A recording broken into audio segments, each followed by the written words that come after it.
Hello everyone, Kevin from Ktech Services, back again for another educational digitizing video. Today we're going to be working with Wilcom and CorelDRAW.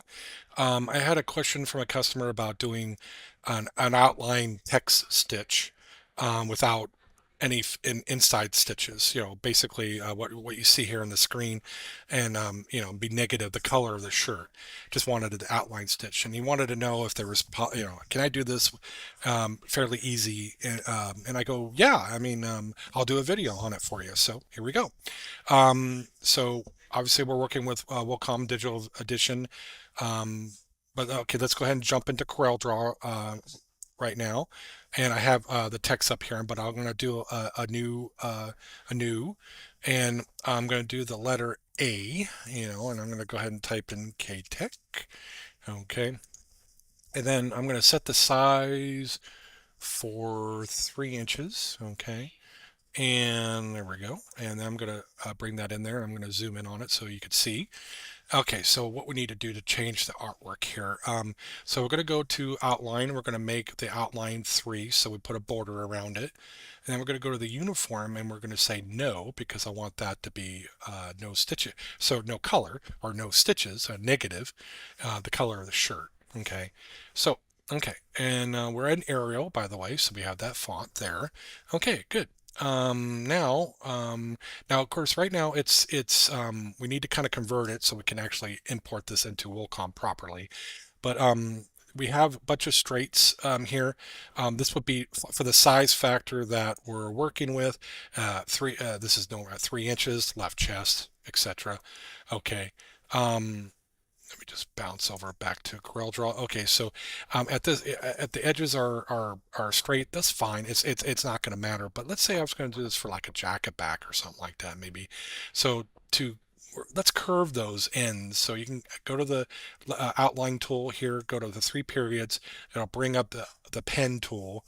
And then you can say, okay, round those corners. And now as we look at that, now they're all rounded. Okay.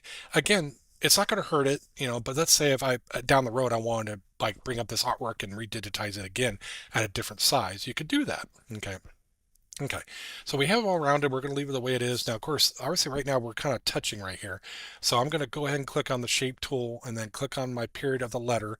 And that'll allow me with my keyboard left arrow to kind of space it a little bit more, right about there. Perfect. Okay.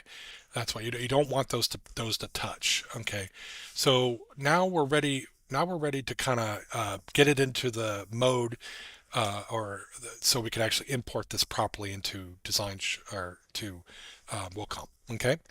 So let's see. So what we're going to do now is it's already selected. So I'm going to go to object and then in this case, just say break apart. Now each one of these are going to be a different letter or element. Now there's going to be 5 elements.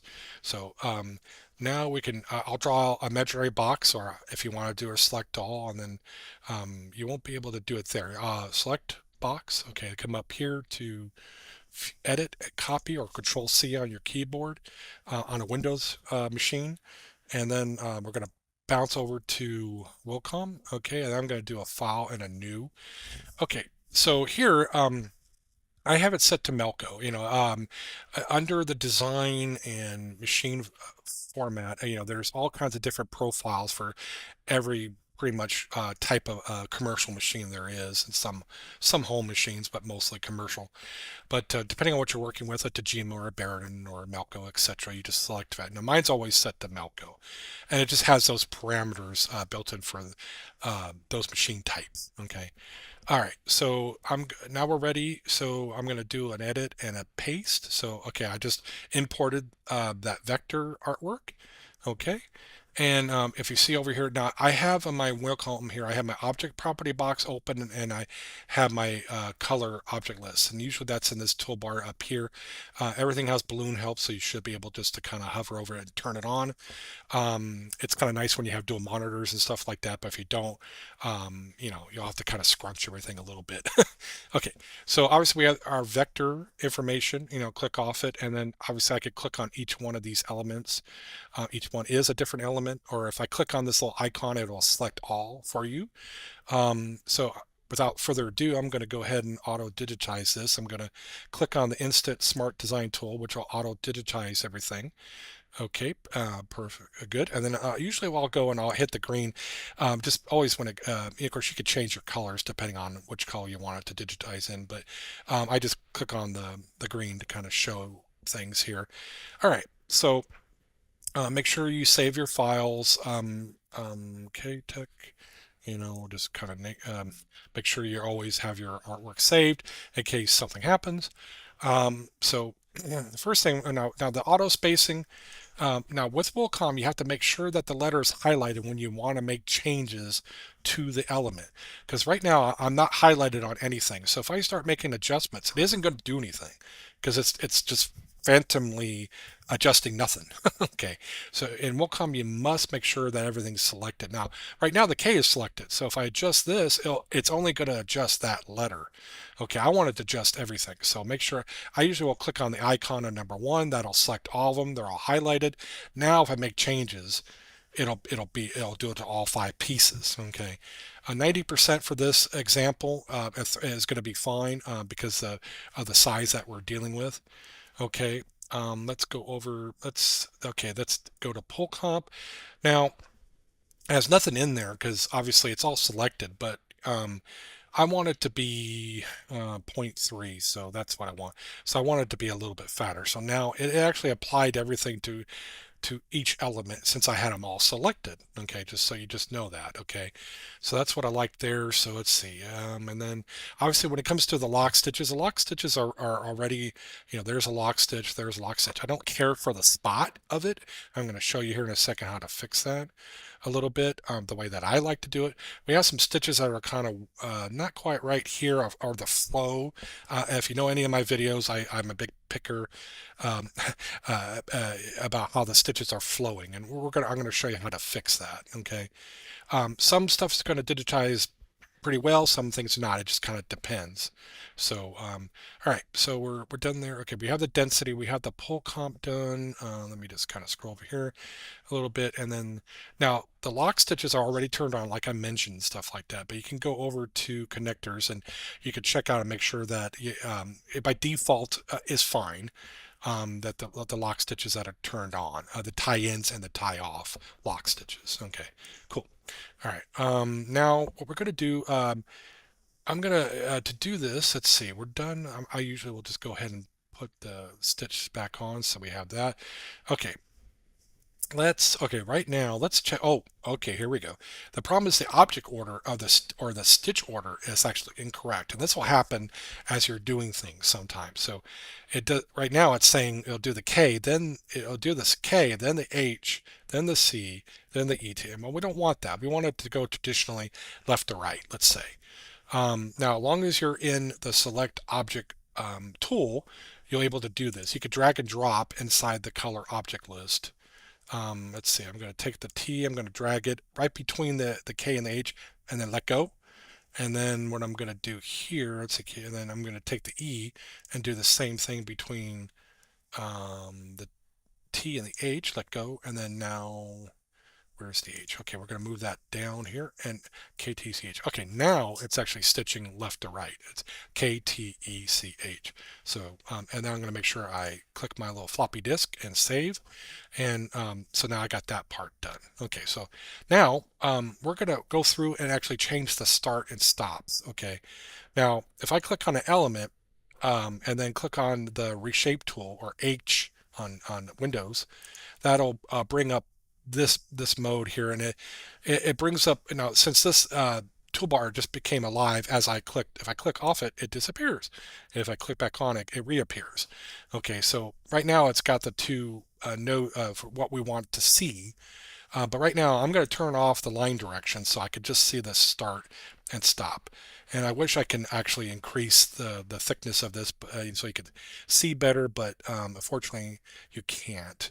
I'm going to move that over there. Now, of course, now I got to find the start stitch here. Sometimes you have to kind of click off it and click on it. Maybe turn off the 3D mode and see what's available. But Oh, there it is.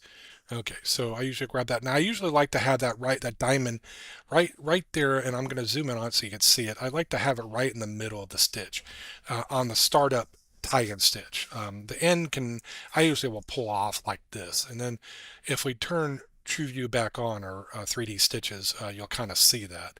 Okay. That's what I do there. And then what you do here is I want to work on the T, so I'm going to click on the T. So let's go ahead. Up there's the start. I'm going to move that in the middle, and then I'm going to take the end. I'm going to put it there. I always like to start from the bottom. Okay, and then I'm going to E. What am I here? Okay, there's my start. I'm going to move that right there, and I'm going to move the end over here. It's just proper way of doing it. Let's see, I'm going to put my start there, and I'm going to end here, and then the H. I'm going to move that into the middle a little bit more, and then I'm going to do that. Okay. All right. So I got that set. Okay now. Okay. So I'm going to do a save. There we go. All right. And now I got my start and stop set properly now, the way I like it. Now I'm going to, the T, the E, the CH look pretty good. I don't really need to do too much touch-ups there. I'm going to click on that. Now we got some, I'm going to turn the edit reshape tool back on. I'm going to click on the line direction, and then, okay, we have some weird stuff going on here.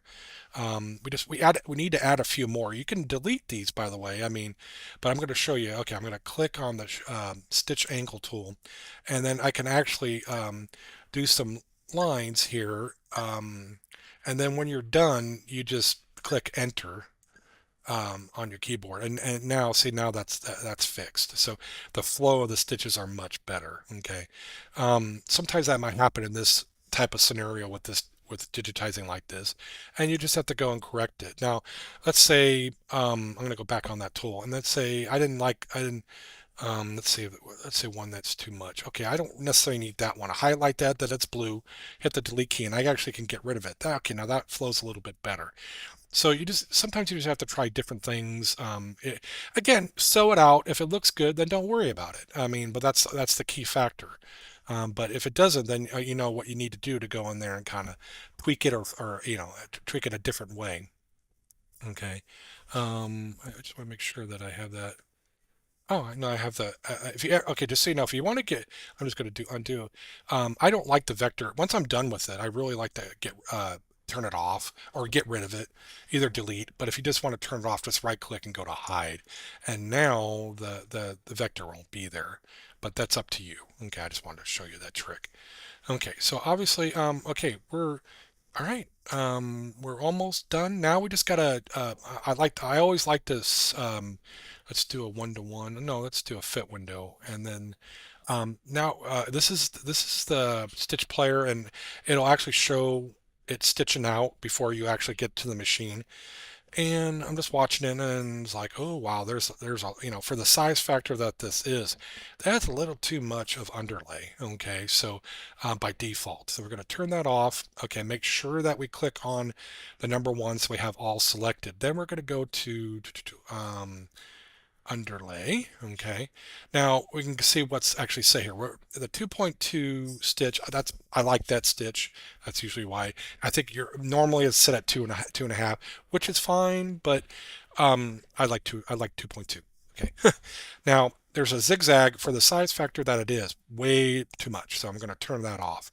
And okay, let's go ahead and play this. Let's check it out. Okay, so I'm watching it, and not bad. I mean, for the most part, this is okay. I mean, sew it, see how it does. But let's say it's still a little too much. So we go to the number one, we select it, and I'm going to turn off the vary run length, and let's try that. Let's see. Or you know what? Maybe let's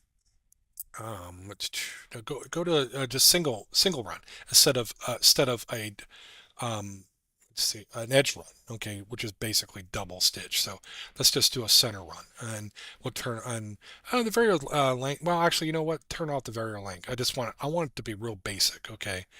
Try different things, see what works for you. Okay, I'm going to go ahead and hit the play button, and it should just do a nice walk stitch. Okay, okay, that's beautiful. That's probably enough what you need. But again, try different things, and definitely turn out the zigzag for sure. That's way too much, but an edge run is fine. In my opinion, but a single run is just as enough too. I at least like a single or a single run, or no, well, it's not activated. Sorry. Let me click off this for a minute and make sure I'm on the. Got to make sure that they're all highlighted. Okay, center run, but I mean, again, I'm okay with an edge run too, but again, check out what works best for you. Okay, all right. So I am good. I'm ready to go. We can actually go ahead and save this. I'm going to the export icon, and then obviously whatever you're working with, Malco, Tajima, or Baradin, whatever you're working with, save your machine file and then sew it. Okay. Just make sure you always save your EMB file so you can get back to it in case you need to make any tweaks. And there you go. We'll go to one to one, and I'm ready to stitch that out and see how it looks. Okay, that's that's pretty much it of this video tutorial, and I appreciate you for stopping by. Please give me a thumbs up, and so I can continue making more videos, and we'll see you on the next one. Thanks for stopping by.